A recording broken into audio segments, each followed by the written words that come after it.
అండి. సౌదీ వచ్చిన తర్వాత మేము పడే కష్టాలు ఏంటో మీరు కూడా చూడాలంటే ఈ వీడియోని చివరి వరకు చూసేయండి. ఇప్పుడు మేము పడే కష్టాలు ఏంటో మీకు కూడా చూపిస్తాను. ఫస్ట్ పడుకుందామంటే మంచం లేదు, బెడ్లో వేసుకుని ఇలా పడుకోవడమే అనమాట. నెక్స్ట్ వన్ ఏంటంటే ఈ బట్టలన్నీ పెట్టుకోవడానికి సరైన ర్యాక్ కూడా లేదనమాట. ఎంటీ వాల్స్ మొత్తం అన్నీని, ఇవన్నీ ఎంటీ వాల్సే అనమాట.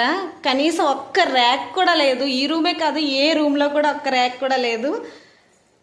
బట్టలన్నీ పెట్టుకోవడానికి కూడా ర్యాక్ లేదని చెప్పేసి తీసుకొచ్చిన సూట్ కేసుల్లోనే బట్టలు సర్దుకుంటున్నాం అనమాట. నెక్స్ట్ వన్ వచ్చేసి కిరాణా సరుకులు పెట్టుకోవడానికి కూడా ర్యాక్లు లేవన్నమాట. బయట షాపుల దగ్గర పడేసిన ట్రేలు తీసుకొచ్చి మేము సరుకులు అయితే పెట్టుకుంటున్నాము. నెక్స్ట్ కూరగాయలు పెట్టుకోవడానికి ఫ్రిడ్జ్ లేదు. మాసిపోయిన బట్టలు ఉతుక్కోవడానికి కూడా వాషింగ్ మిషన్ లేదనమాట. సౌదీలో మా కష్టాలు ఇలా ఉంటాయి. సో అందరూ అనుకుంటారు వీళ్ళు బాగా ఎంజాయ్ చేస్తున్నారని చెప్పేసి. ఎంజాయ్ కాదండి, కనీసం పెట్టుకోవడానికి ర్యాక్స్ లేవు అండ్ ఫ్రిడ్జ్ కూడా లేదంటే నమ్మండి. వీడియో నచ్చితే లైక్ చేసి కొత్త వాళ్ళు ఎవరైనా పేజీని ఫాలో అవ్వడం మర్చిపోవద్దు. బాయ్.